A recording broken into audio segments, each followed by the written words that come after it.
Je m'appelle Insa Goudiaby, l'oncle paternel du défunt Idrissa Goudiaby. Je vous remercie d'être là aujourd'hui, à nos côtés, pour vraiment partager ce que nous ressentons aujourd'hui. Et pour commencer, voilà, les faits ont duré. Ça fait 42 jours aujourd'hui que mon neveu est dans le frigo. Et c'est pas bien. Moi, je dénonce cela. La procédure devait être rapide si la première autopsie a été réellement véridique. Mais ce qu'on a entendu, ce qui a été dit sur la première procédure, ne nous convenait pas. Parce que la personne qui avait fait cette procédure-là, elle n'a même pas voulu nous rencontrer. Ce qui nous a en plus écœurés. On a reçu beaucoup de pluie ce jour-là à l'hôpital régional. On n'a pas pu la rencontrer, cette personne qui a fait les choses. C'est pourquoi nous avions pris la décision de refaire une contre-expertise. Et Dieu nous a donné raison. Dieu, il est unique. Il nous a donné raison. Maintenant, les auteurs ou complices, de près ou de loin de cet acte, Dieu les jugera. Nous, on n'a aucun pouvoir. Seul Dieu a le pouvoir. Il est éternel. Dieu connaît cette personne. Et cette personne sera poursuivie par son passé jusqu'au jour qu'elle va être enterrée, comme Idrissa Goudiaby va l'être. On a eu du mal. J'ai transporté le corps d'Idrissa le dimanche passé. Dimanche, on est arrivé à Dakar à 15 h. L'autopsie a eu lieu le lundi.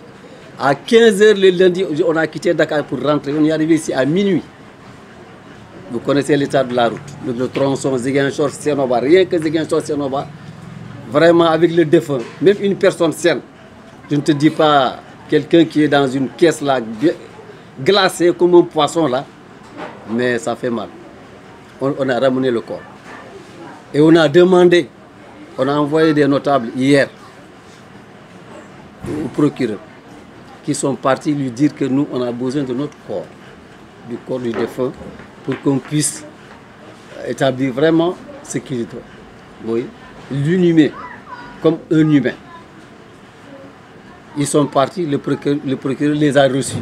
C'est l'imam qu'on a envoyé appeler là et qui n'est pas là. Et d'autres, on les remercie pour cet acte. C'est aujourd'hui qu'on nous a appelés, on vous a convoqué vers 10h30, on nous appelle à la police. Vous voyez l'heure qu'on est parti à la police, jusqu'à l'heure là que nous continuons pour ce point de presse là, le papier n'est pas encore sorti.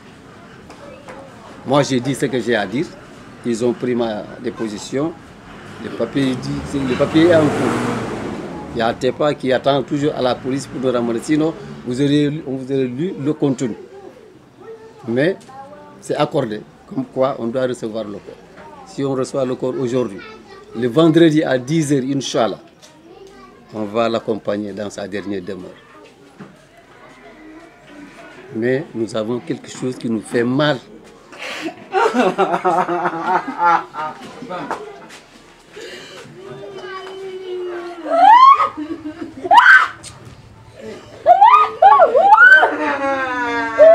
Même si nous, on n'y peut rien, mais Dieu va nous aider. Dieu va nous venir en aide.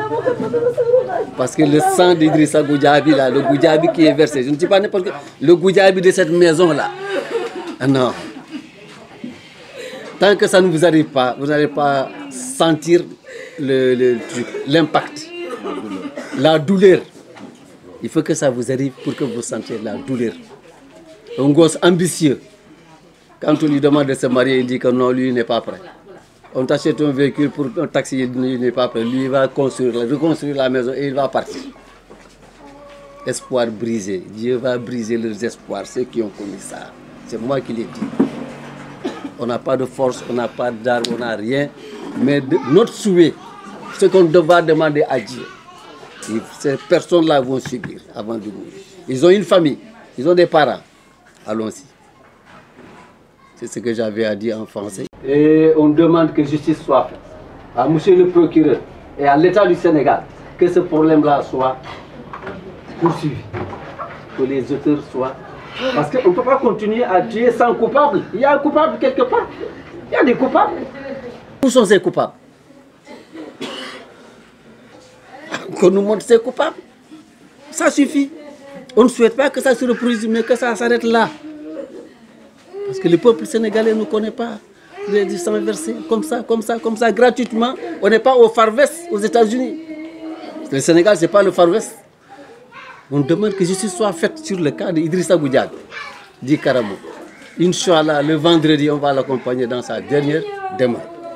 Bonjour tout le monde, je me nomme Moustapha Diémé. Je suis le neveu de la famille Goudiaby ici à Ziguinchor. Et au nom de la famille, comme la précédente conférence de presse, mais celle-ci, nous tenons à vous remercier d'abord, à remercier l'assistante ici présente, les parents, les amis, les sympathisants, les membres de la famille, pour vous exprimer notre satisfaction aujourd'hui. Alhamdulillah Rabbil Alamin. 42 jours après, ce qui s'est produit, ce n'est pas la peine d'y revenir, nous le savons tous. Il s'agit de la mort de mon oncle, je dirais, d'un fils de la famille Goudiaby, nommé Idrissa Goudiaby, suite à une blessure par balle. Cela s'est avéré vrai aujourd'hui, au CHI et au vu de tout le monde, puisque la deuxième autopsie que nous, la famille, nous avons réclamée, nous avons eu raison de par la contre-expertise effectuée à Dakar à l'hôpital général de Grand Yoff. Les résultats confirment la mort par balle, puisqu'il y avait eu 3 médecins qui ont procédé à cette autopsie. Ceci dit, comme l'a dit tantôt mon grand-père, Insa Goudiaby, nous rendons grâce à Dieu. C'est le seul qui connaît exactement l'auteur de ce tir mortel, ce 17 juin passé. Donc nous, ce que nous avons demandé, c'était clair. Nous ne pouvons pas faire justice. La justice relève de l'État, puisque nous sommes dans un État de droit. Nous attendons la suite que cela va donner. Parce que la mort, c'est juste un rappel, la mort elle est douloureuse. C'est difficile hein, de résister à ce mal. Je pense que même aucun humain ne peut résister à ce mal. Vous avez vu ici derrière nous tout à l'heure, nos mamans, elles n'ont pas pu résister. L'oncle n'a pas pu résister. Ils ont versé des larmes. Depuis 42 jours, nous vivons ce deuil. Moi, je ne suis pas aussi jeune, mais je ne me rappelle pas au Sénégal, dans l'histoire du Sénégal, un deuil qui a aussi duré de la sorte. Honnêtement, moi, je ne me rappelle pas. J'ai plus de 42 ans, donc je ne me rappelle pas quand est-ce un deuil a aussi pris du temps. Et pourtant, ça ne pouvait pas l'être. Nous, ce qu'on a dit, c'était très simple. À monsieur le procureur, le ministre de la Justice, le président de la République, nous sommes des citoyens. On voulait juste que justice soit faite. Et ça a été clair. Dès le début, vous pensez c'est sérieux, un mort d'homme, un docteur, je vais la nommer. Moi, je ne vais pas dire docteur tout simplement. Parce que c'est docteur Diama Sakho qui avait effectué l'autopsie, elle seule, au niveau régional. Diama Sakho a fait l'autopsie dans la précipitation. Il faut qu'on dise les choses telles qu'elles sont passées. Ce n'est pas une calomnie. Elle a fait son autopsie. Et le lendemain, qu'est-ce qu'elle dit? Elle dit que voilà, verbalement, de manière orale, voilà, vous savez, ce que vous pensez, c'est pas ça. Votre fils n'a pas été tué par balle. C'est arme blanche. Le rapport qu'elle a présenté à monsieur le procureur, il s'est basé sur ce rapport pour faire aussi pour tenir sa conférence de presse, disant que voilà, il confirme que la mort n'a pas été une mort par balle, mais c'est par une arme blanche. Ce que nous déplorons. Et là aussi, nous interpellons l'ordre des médecins, parce qu'il a de leur crédibilité. La médecine, nous savons tous que la médecine, ce n'est pas n'importe quoi. Il y a 2 métiers dans ce monde qu'un État sérieux ne doit pas jouer avec. Ces 2 métiers, c'est la médecine et la santé.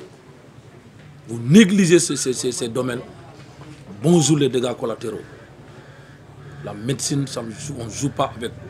Voilà ce qui nous est arrivé aujourd'hui. Moi, je ne connais pas Diama Sakho, je n'ai jamais entendu parler de Diama Sakho, ni tête l'autopsie qu'elle a effectuée en catimini, et c'est cette autopsie qui a conduit à ce deuil aussi long, ce deuil, je répète, ce deuil aussi long que le Sénégal n'a jamais vécu. 42 jours aujourd'hui. Donc cette dame, nous l'interpellons vraiment qu'elle soit consciente. Il y a un fait, la mort, un humain, tout ce que nous sommes, Inch'Allah Rabbi, je ne sais pas quand et comment, mais nous serons mis dans un trou parallélépipédique. Ça, c'est incontestable. Donc chacun de nous sache qu'un jour ou l'autre, tu seras mis dans ce trou et tu seras devant Allah Tout-Puissant, que tu rendras compte, Inch'Allah Rabbi, de ce que tu as fait dans ta vie, surtout quand il s'agit de mort d'homme par balle. Moi, je pense que là, il devait avoir quelque chose de sérieux. Pour terminer, une fois encore, la famille Goudiaby lance un appel, non, interpelle la justice, dirais-je. Nous interpellons la justice par rapport à ce fait, que justice soit faite, nous réclamons. Et si cela n'est pas fait, Inch'Allah Rabbi, mon grand-père, il a dit, il a été clair, il a insisté là-dessus. Dieu rendra cette justice avant que nous quittions ce bas monde. Inch'Allah Rabbi. Ça, que les coupables soient rassurés, qu'ils sont avertis. Ce n'est pas une menace, non. Nous ne sommes pas une famille violente, nous ne sommes pas une famille menaçante. Mais c'est un fait qui sera... Ça, c'est à la coulée, allez, Inch'Allah Rabbi.